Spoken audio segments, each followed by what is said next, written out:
Welcome to Eligible Monster Guys. My name is Natalie. This is Andy, and today we've got a Listcussion for you guys. For those of you who are unaware what Listcussions are, we basically just find some various gaming lists of the internet and discuss them, agree or disagree. What do you have for us today? Thanks for having me, Natalie. Today we have... You're welcome. 10 video game failures that still made millions. God damn it. So, all right. All right, let's get started. I'm not even going to bother reading the introductory paragraph. Here we go. Number 10. I mean, it's pretty straightforward. You don't have to explain honestly, anything. Yeah.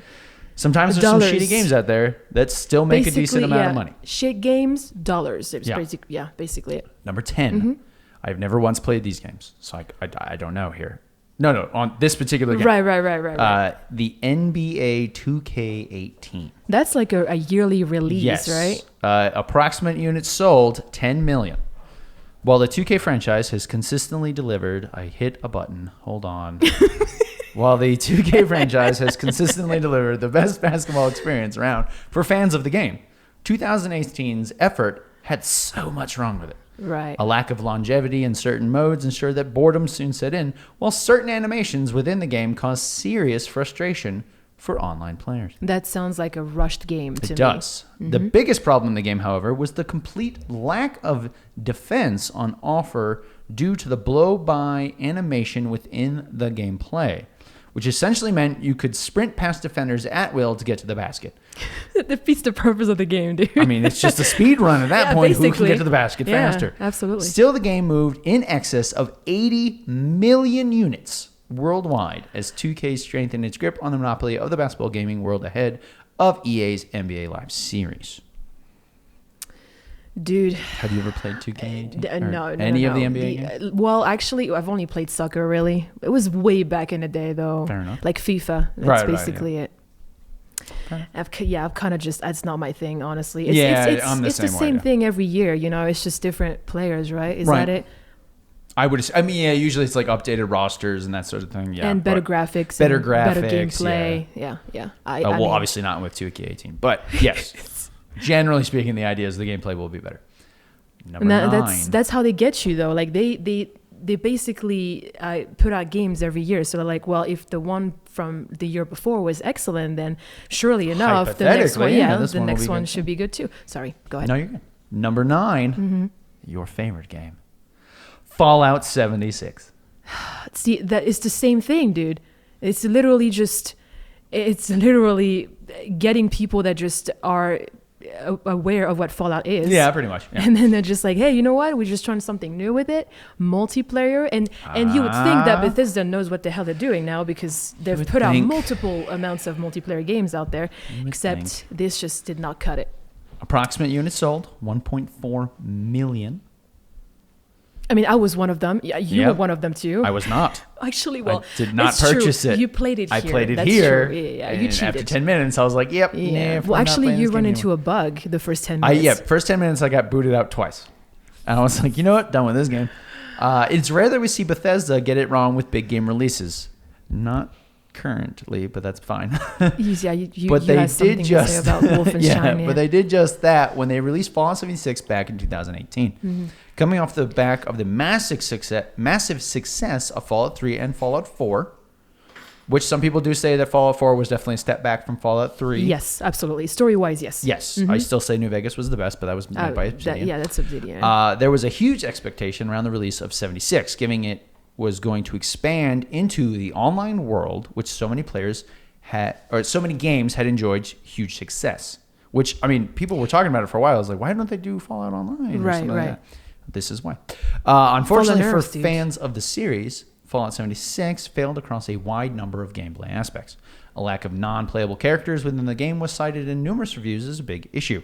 While fans bemoaned, that's right, they bemoaned, the poor gameplay and in-game mechanics on offer. Despite its failure, it lived up to the previous titles in the series. Fallout 76 still did well in terms of sale and managed to shift well in excess of 1 million copies. I think honestly, it's the multiplayer aspect. One person was like, "Hey, you want to play with me?" And then the friend would just buy it and whatnot. But I feel like yeah, it's basically Fallout 4. It's literally the same engine as Fallout 4. And yet still didn't work very well. No. You would think. Yeah. But on the upside, they've got a Battle Royale mode. All right, number 8. Enter the Matrix. Now, I do remember playing this game when it came out. Really? Yes. Tell me about it. It was okay as far as I can remember. It was a long time ago. Approximate revenue brought in was $58 million in the United States. Jeez. There aren't too many games out there which come directly from successful movie franchises and prove to be a massive success in the gaming world. Enter the Matrix is another example of this failure. Generally speaking, tie-in games are not good because their entire purpose is just to make a little extra cash. Right. Released way back in 2003 across various platforms, fans of the hugely successful film series were looking forward to getting their hands on the likes of Neo and Morpheus, which is one of the reasons I played, because I like those movies. Unfortunately for gamers, Neo wasn't actually a playable character in the original release, while the whole gaming experience was clunky and difficult to get to grips with. Man, what even is the point? Yeah, they're not wrong.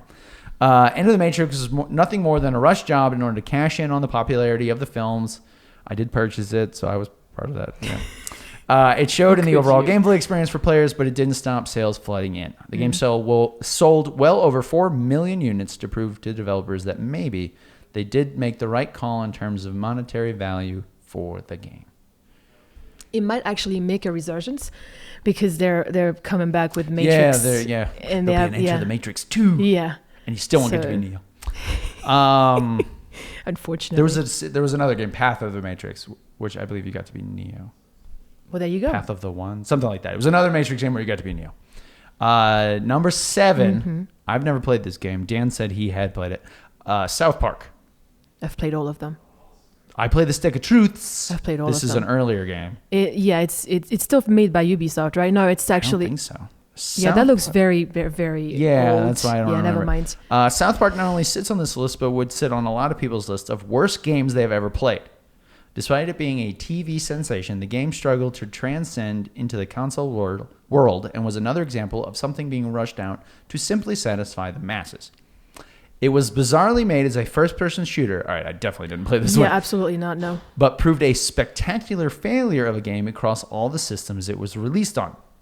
The only plus was within the game that you could at least play as all the main characters within the show, but that was probably as good as it got. Still, given the popularity of South Park at the time, it managed to sell plenty of copies and rake in millions of dollars for the developers. So who was the developers actually? It doesn't say, oddly enough. Because I was about to say, that's, definitely not Ubisoft. No, I mean, it's a first-person shooter. I don't even remember this game at all. I didn't know they made a first-person shooter. Yeah. No, I only know the turn-based. The Stick of Truth, and those games are a lot of fun. I like them. Yeah, they were really good. Because when I think South Park, I think first-person shooter. So I really don't. Makes perfect sense. You're just not thinking of the same South Park, not. obviously. I suppose not. Let's see. Number 6, Wii Play. Now, I did play Wii Play when it first came out. I remember a buddy of mine had bought a Wii, had Wii Play. We all went over to his house, got roaring drunk, and played it. That's the only way to play the Wii, honestly. Yes, honestly. If for my case, back in France, my family only owned a Wii. Only owned a Wii? Yeah. So whenever we'd go visit back for Christmases and stuff, everybody just got stuck playing Wii Play. Basically. It was awful. It was terrible. Approximate units sold 28 million. Coming off the back of the hugely successful Nintendo Wii and the equally successful Wii Sports Resort. Maybe that's the one I played. Maybe, yeah. Wii Play was expected to add further dimensions and game choices to Nintendo's revolutionary console. It offered a selection of indie games, which were meant to entice Wii players into further delving into the console's unique gaming style. Yeah. But it ultimately proved a bit of a disaster to play. The games were tiresome and quickly ensured players were bored within hours of trying out things like table tennis, laser hockey, fishing. Yeah.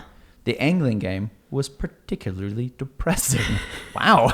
What are you doing? Playing Wii Sports Fishing. Yeah, basically. And contemplating all of my life's decisions.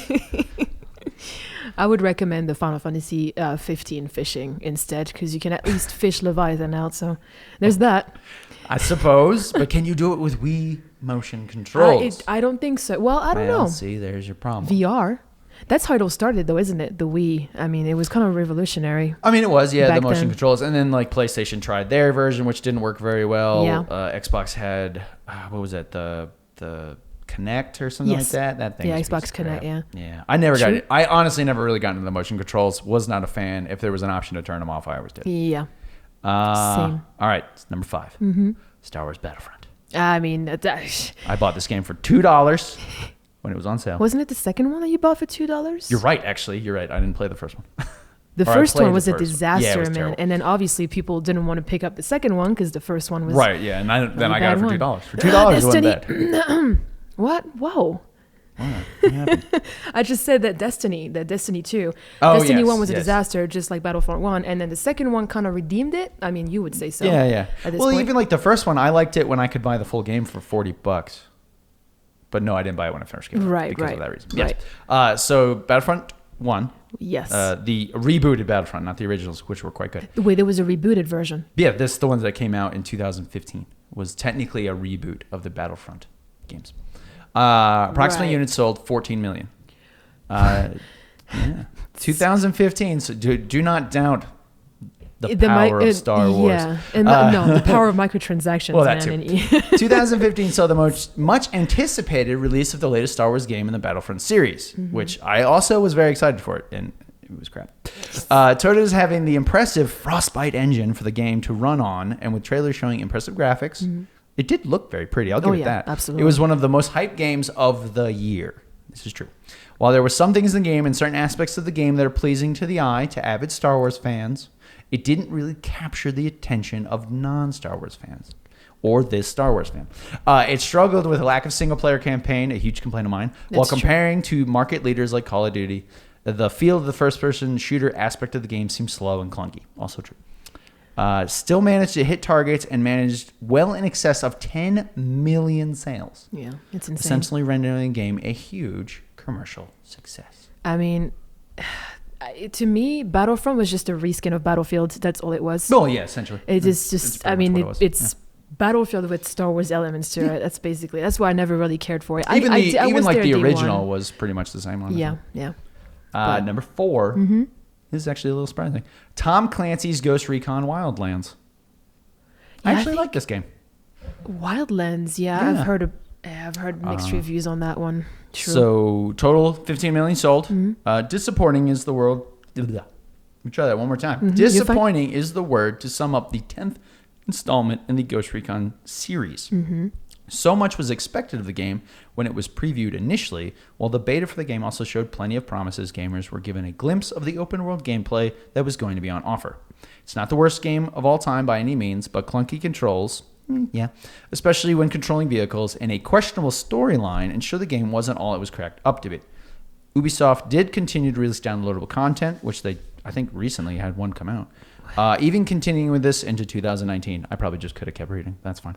However, the game in general fell well short of expectations thanks to the repetitive nature of the in-game missions. I will say that is true. Yeah, a lot of the missions are pretty much just the same thing over and over again.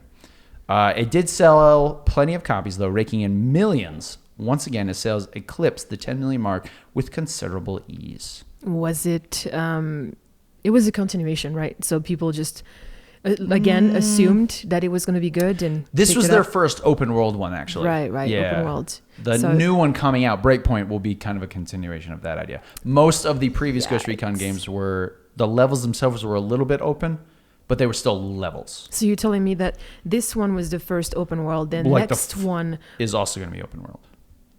So that one was the last one before The the one that's coming Wildlands out. was the Okay. newest one up But till if, Breakpoint. If it didn't work out, then why are they continuing it and just not going back to previous games? Could not tell you. They have Division for that, man. You know. I don't know. Well, the new one's also going to be a looter shooter. Super excited. Anyway, number 3, Shit. iToy Play. Never played it. Don't know what it is. I don't even know what that is either. Approximate units sold 600,000 UK is what Okay, it says. I need to know what this is about now. Yes. Proving that people will lap up something just because it's new and looks like it looks like it's a game changer, iToy Play proved to be an utter disaster of a game. It was virtually impossible to navigate, and the actual game itself was extremely limited. The premise of the game and the new technology was exciting and had potential, but the 12 games on offer within the title didn't offer enough in terms of playability and longevity to ensure it was well liked by gamers.